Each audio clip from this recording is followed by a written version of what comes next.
성도 여러분 안녕하십니까? 6월 14일 수요일이 되었습니다. 오늘도 주님 안에서 경건하고 아름다운 삶을 살게 되기를 원합니다.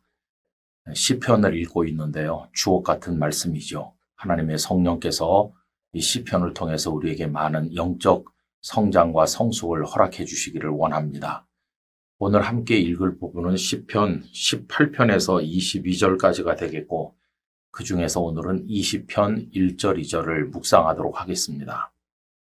환난 날에 여호와께서 내게 응답하시고 야곱의 하나님의 이름이 너를 높이 드시며 성소에서 너를 도와주시고 시온에서 너를 붙드시며 아멘. 20편은 다윗의 시죠.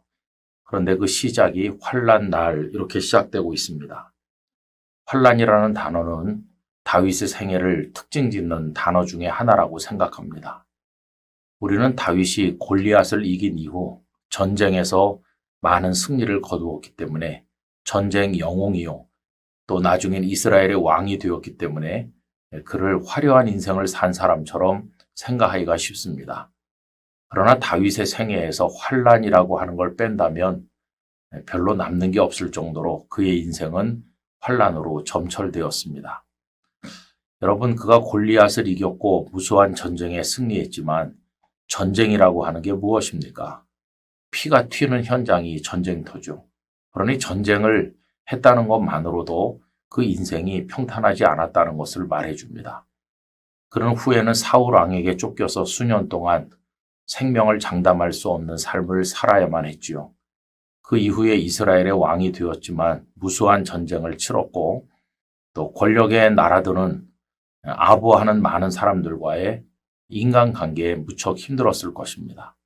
뿐만 아니라 후에는 그 몸에서 난 아들들에 의해서 마음의 고통을 많이 받았는데 압살롬 같은 아들은 아버지를 향해 반란의 칼을 빼기도 하였습니다. 이런 무수한 고통을 겪었기 때문에 다윗은 환난 속에서 살아간 사람이었다고 말할 수 있겠습니다. 자, 그러면 환난을 만날 때 어떻게 하면 될까요? 오늘 본문 1절로 5절까지 보면 다윗은 마치 어떤 다른 사람에게 말하듯 너라고 하는 존재 한 사람을 상정하고 있습니다. 예를 들어서 1절을 보면 환난 날에 여호와께서 내게 응답하시고 라고 할 때 너가 등장하죠. 이 너는 다윗이 아닌 어떤 다른 사람일 수도 있겠지만은 저는 1차적으로 다윗 자신이라고 생각합니다. 다윗이 스스로 자신을 격려하는 것이죠.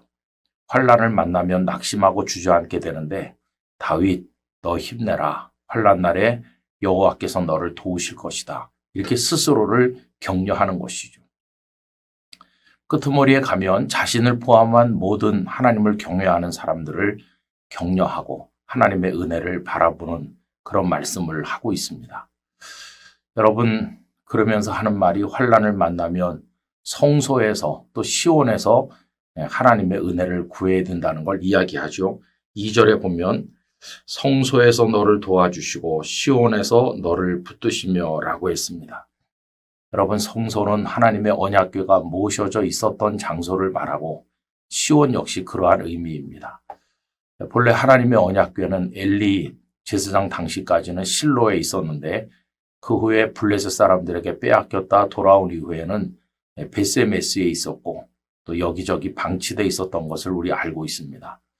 성소가 제대로 갖추어진 것은 다윗이 왕이 된 이후에 하나님의 언약궤를 다윗성에 모셔드린 이후라고 할 수 있는데 어쨌든 성소 그러면 하나님의 언약궤가 있는 곳, 하나님 앞에 기도하는 장소, 은혜의 자리를 상징하는 말이죠.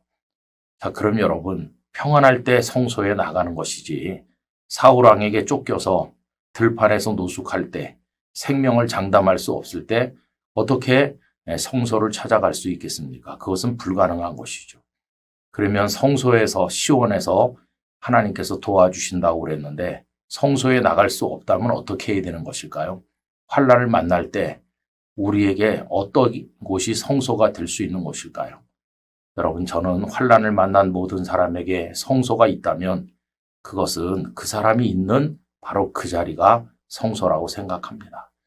환난을 만났을 때 우리 각자가 자기가 있는 그 자리에서 하나님 앞에 무릎을 꿇고 하나님의 은혜를 구하는 곳이죠. 하나님께서는 안 계신 곳이 없으십니다. 어디나 다 충만하게 계시기 때문에 하나님, 제가 환난을 만났습니다.